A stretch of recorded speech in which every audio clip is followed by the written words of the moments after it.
Nothing captures the imagination quite like a steam train. It is transparent. Its machinery is all visible. You can trace wheel to axle to boiler. You can see how it works.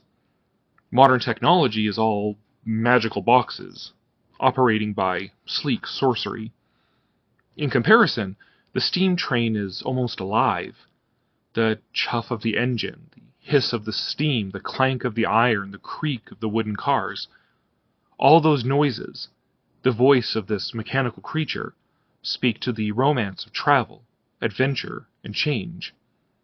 Steam trains were revolutionary in their time, and nostalgic to us now, echoing bygone eras. The railway arrived in Japan in 1872, and in the 1920s, it inspired grieving author Kenji Miyazawa to pen one of Japan's most enduring novels. After the passing of his sister in 1922, Miyazawa took a trip to the far northern island of Sakhalin. Long hours aboard the railway running across Japan left him with much time to reflect on feelings of loss and death, regret, loneliness, true happiness, and that which makes for a well-lived life. These meditations were distilled into Ginga Tetsuro no Yoru, Night on the Galactic Railroad, a story about a pair of boys who board a steam train that travels from star to star along the Amanogawa, the Celestial River, or what we in English call the Milky Way. However, Miyazawa was himself not much longer for this world. He essentially worked himself to death in 1933, tirelessly trying to improve the conditions of the remote farming community of Hanamaki. What exists of this unfinished story was published by his friends, alongside his remaining poetry and unpublished short stories. Thus in Japan, riding a steam train through outer space is a melancholy symbol of the human journey. Like the gentle drift of the sakura petal, the whistle of a train means a transition in life, a melancholy note of bittersweet coming of age. Ginga Tetsuro no Yoru in turn inspired a young manga artist named Leiji Matsumoto to pen his own story of a spacefaring steam train, Ginga Tetsuro 39, or Galaxy Express 39 in English. Matsumoto's manga magnum opus was so well received by readers that it was translated into an anime television series that ran for 113 episodes between 1978 and 1981.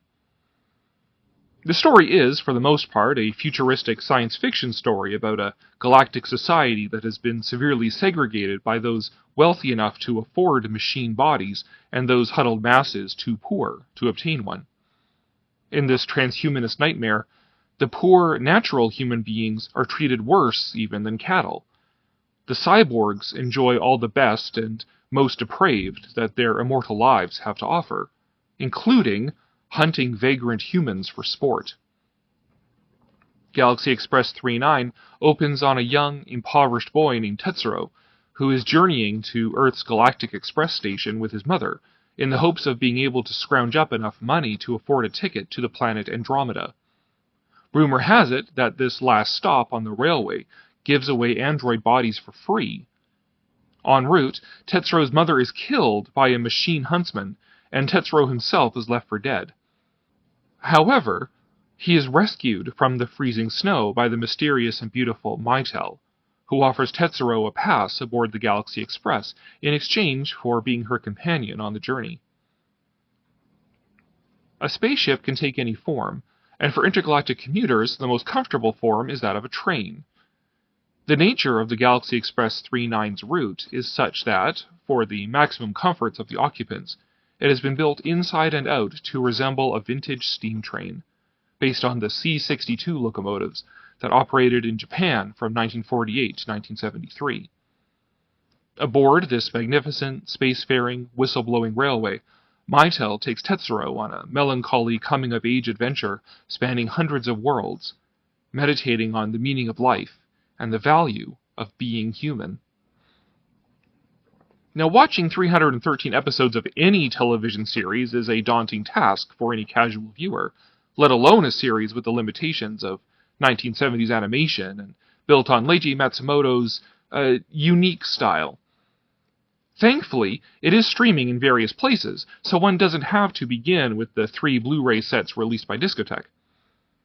So the following is my list of episodes that I consider to be the best at capturing the heart, spirit, and storyline of the show. Now, this is a subjective list, as any such list must be, and one could undoubtedly arrive at an entirely different series by selecting a different list of episodes. There are even a number of episodes that I quite liked personally, that I ended up leaving out. This list focuses on the overarching narrative of young Tetsuro's struggle to obtain and decide if he really wants a cyborg body, as well as the unfolding mystery of Maetel's identity. I've tried to make this list self-contained, so some episodes are only in here because they are referenced in later episodes that I actually did want to include. I've also made the vain attempt to limit the number of episodes to what would pass for a single season of a normal anime series, and I got it down to 28, with 5 2-parters and 1 3-parter, so fudging it a little bit. But without further ado, Episode 1, Departure Ballad. This is the first episode, which sets up the story, as I've already outlined. Young Tetsuro suffers tragedy and embarks on his journey with the mysterious Maetel, but not before wreaking his own revenge on Count Mecha, the cyborg who murdered his mother. Episode 2, Red Winds of Mars. The first stop for the Galaxy Express 39 is Mars, where Tetsuro encounters a group of cyborgs for whom immortal life has become an endless curse. Episode 3, Titan's Sleeping Warrior. On a moon of Jupiter, Tetsuro must rescue Maetel using the Cosmo Warrior gun handed down to him by the mother of deceased space warrior Toshiro Oyama, companion to Captain Harlock, another of Leiji Matsumoto's legendary characters. Episode 4, The Great Bandit Antares.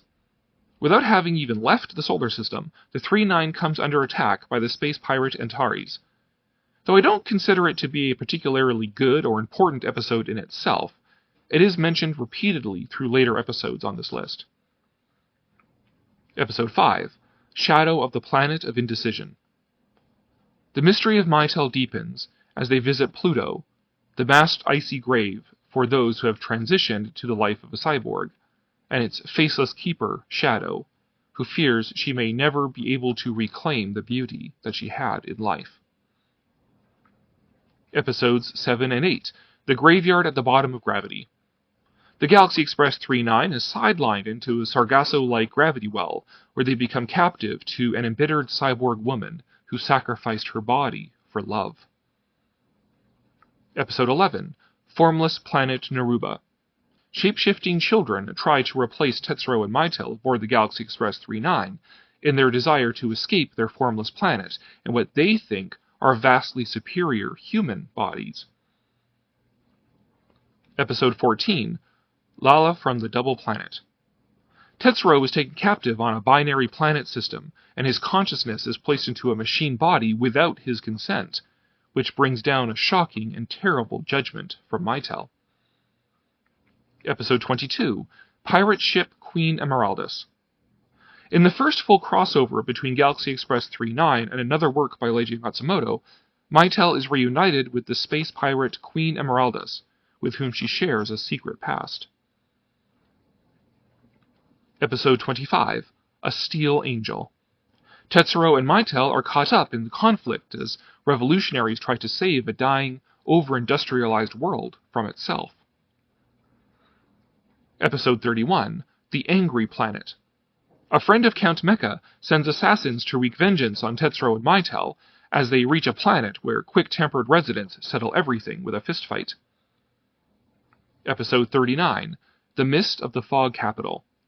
It's a race against time to save the frail inhabitants of a warped planet from taking off on the 39 with the passes they stole from Maetel and Tetsuro. Episode 42, Female's Memories. A woman from the conductor's past haunts him as they near the planet named Visage of Memories. Episode 43, Kira of Storm Hill. A melancholic family on an eternally windy planet mirror Tetsuro's own ambition to leave Earth, and Maetel hints at a larger purpose for his journey. Episode 49, The Planet Future. In a more comedic episode, Tetsuro learns the lessons of kindness and trust when a freak typhoon blows away his and Maetel's passes. Episodes 51 and 52, Artemis of the Transparent Sea. A blob-like planet traps the 3-9 on its sinking surface, mobilizing the Space Defense Force to destroy it. When a machine woman crashes along with them, they discover that the shapeless entity is a living being, and the woman's mother. Episode 63, The Pitch Dark Sisters. Maetel is captured while sending a mysterious transmission about her mission, forcing Tetsuro to rescue her and foil a plot to bring unnatural light to a planet of total darkness. Episode 66, The Planet of Funeral in the Mist. Tetsuro contemplates eternal life as they visit a planet whose immortal inhabitants have come to love the novelty of funerals so much that they will kill for them. Episode 69, The Rebellion of C-62. Maetel deliberately exacerbates a hostage crisis aboard the 3-9 to test Tetsuro for an unknown purpose. Episodes 79, 80, and 81, The Pirate of Time Castle. The most extensive Matsumoto crossover of the series, as the space pirate Captain Harlock attacks the Galaxy Express 3-9 with his time-traveling castle, during which the heroes unite with the sister of the woman from the graveyard at the bottom of gravity, and Tetsuro is returned to the moment that Count Mecha murdered his mother. Episode 85, The Planet of Elusive Love. A growing Tetsuro examines his feelings for Maetel as they reach a planet renowned for lovers. Episode 88, Planet, Crossroads of Destiny. Arriving at a stop from which they will be able to view the destruction of a planet, Tetsuro is confronted with the question of what he will do once he is able to outlive the Earth. Episode 90 and 91, The Snow Woman of Andromeda. Love and ramen become the focal point of this story about the costs of embracing a machine body. Episode 105, The Legend of the Young Warriors. Close to the end of his journey, Tetsuro is forced to consider where his loyalties lie when he visits a planet where the conflicts between cyborgs and humans have erupted into full warfare. Episode 108, The Destruction of Macaroni au Gratin. When a pair of trapped cyborgs attempt to escape their weird cylindrical planet by shrinking Tetsuro and Maetel, the latter receives an eerie vision of an all-powerful woman she calls Mother, Prometheum. Episodes 109 and 110, Maetel's Journey. By going into warp speed, the 3-9 opens a rift in time, causing it to crash with another 3-9 from another time, complete with another Maetel traveling with a different boy. Before they can puzzle out the mystery, they are intercepted by a phantom planet where the organic inhabitants hunt down cyborgs. Episode 111, The Bat Planet. At the penultimate stop of the Galaxy Railways, Tetsuro must make a decision whether to continue on to his final destination. In episodes 112 and 113, The Vision of Youth, Farewell 3-9. The grand finale to Galaxy Express 3-9, Tetsuro and Maetel and the 3-9 reach the end of their long journey, where Tetsuro must make his final decision once and for all, and suffer the consequences. Now, besides the series, there were also 2 movie versions made, Galaxy Express 3-9 and Adieu, Galaxy Express 3-9. The feature film was rushed out in 1979 in response to the popularity of the first season of the series, so besides being a minimal retread of the first dozen or so episodes, it was also forced to spoil the ending of the story. However, because they got to do a rough draft, the ending of the series became much stronger. The film is also easily confused with another movie about spacefaring steam trains, and that is how I first came into contact with Galaxy Express 3-9. I love classic horror and science fiction, But the mid-century Showa-era and Atomic Age movies that I've been reviewing are actually just the most recent sci-fi that I like. My heart mainly lies in films and books produced before World War II. As a part of that, I came around to watching the 1985 feature film adaptation of Night on the Galactic Railroad. But I was very confused because I was sure I remembered from my childhood a scene where the two boys visit a frigid planet with bodies encased in ice. This was in the nascent days of the internet, in the latter half of the 1990s, and thankfully, people on our various anime and Victorian science fiction newsgroups were able to identify that scene on the ice planet as being from the other movie about steam trains in outer space, Galaxy Express 39. The feature film and its sequel are also much more like space operas than the TV series, which in my opinion is to its detriment. The story of Galaxy Express 39 is really the story of Tetsuro, his coming of age, and learning what it means to be human. That, in my opinion, lends itself better to introspective, melancholy character dramas than to giant space battles. Nevertheless, there is a tension in Galaxy Express spin-off projects between these impulses to introspective character dramas and space operas. Galaxy Express 39, Eternal Fantasy, was released in 1998 and adapted the second manga series produced by Leiji Matsumoto. Now this one doesn't spoil the story, though. Instead, it just leaves it on a cliffhanger, for which you'll have to dig up the manga.